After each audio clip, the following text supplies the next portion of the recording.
apartment, guaranteed. The honeymoon period was over. The attention the Godfather was attracting would result in a public assassination attempt.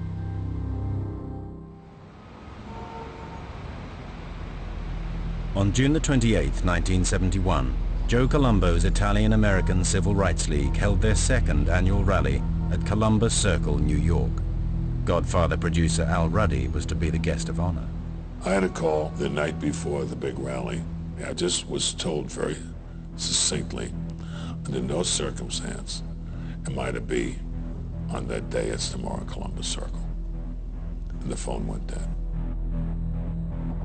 Crowds of over 100,000 people converged on Columbus Circle awaiting the arrival of League leader and Mafia boss Joe Colombo. 4 blocks away, the Godfather was shooting its final scenes. We were shooting the revolving doors at the St. Regis with guys getting killed. Simultaneously, as Coppola filmed this cold-blooded Mafia hit, real life would imitate art.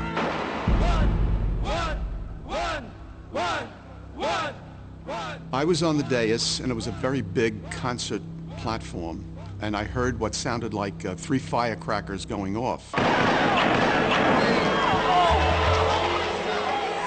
And that's what I thought they were, firecrackers. And then I heard screaming. I ran to the edge of the platform. I looked down, and I saw Joe Colombo lying in the street. Joe Colombo, the linchpin between Hollywood and the Mafia, was shot 3 times at close range. That was a direct hit from the mob. It was engineered by another mobster named Joey Gallo. He figured, I'll get a black guy to do this, and they'll never bring it back to us because we wouldn't use a black guy to do a hit. And it took us about 30 seconds to figure out who did it, because they whacked him right in Columbus Circle. They whacked Jerome Johnson right at the scene.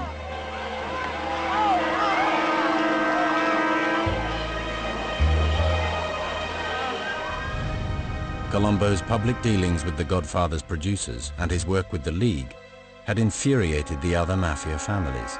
He was breaking the Mafia vow of omerta, meaning silence. They decided he was a liability and had to be removed.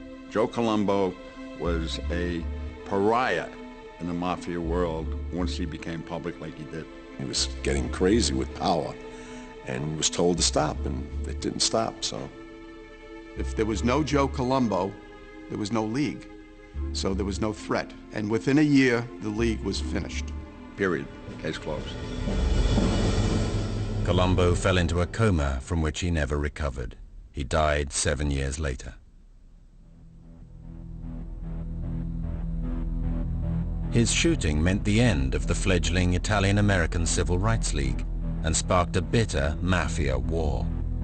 There was a real war going on in New York City between the families, and they were shooting it out on the streets of New York. Crazy Joe Gallo was assassinated in Little Italy. Crazy Joe Gallo, the architect of Colombo's assassination, was slaughtered at Umberto's clam house, Little Italy. Just another mob hit that was occurring right at the time when interest in the mob and the Godfather was at its peak. The covers of Time magazine were, is art imitating life. You know, they had us with guns, and I mean, it became reality. After 2 years of intimidation, protest, media condemnation, and a Mafia hit, The Godfather was finally released.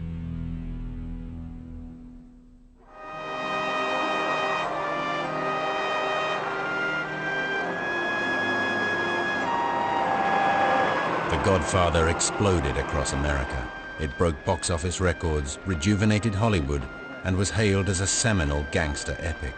It was an amazing, happy time when the movie came out.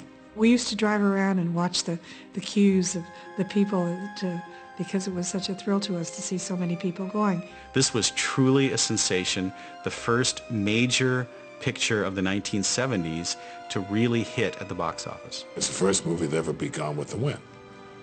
You know, Gone with the Wind was the box office champ till The Godfather opened. While Paramount celebrated at a lavish premiere, the mafiosi were furious. Hollywood had snubbed them, and they demanded to know why they hadn't been invited. Where are our tickets to the premiere? Well, the last thing in the world we wanted was those people at our premiere. Joe's son Anthony called Al Ruddy demanding an explanation. He said, well, don't you think that's unfair? I said, what do you mean? He said, Al, when Hollywood does a movie about the Army, the generals are the guests of honor. Then a movie about the Navy, the admirals are sitting up front. You think we'd be the goddamn guests of honor in this thing, except those we can't see the movie. They were really getting ugly about the whole thing. So we decided to give them their very own premiere. When it was over, the projectionist called me. He said, I've been a projectionist for 25 years. Nobody ever gave me a $1,000 tip. That's how much they love the movie, literally.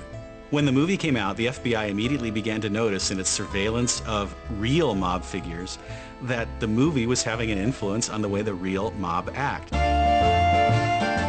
They started kissing hands, kissing rings, calling each other Godfather, treating themselves in a more genteel way. The Godfather, a film initially opposed by the Mafia, was now adopted by the Mafia.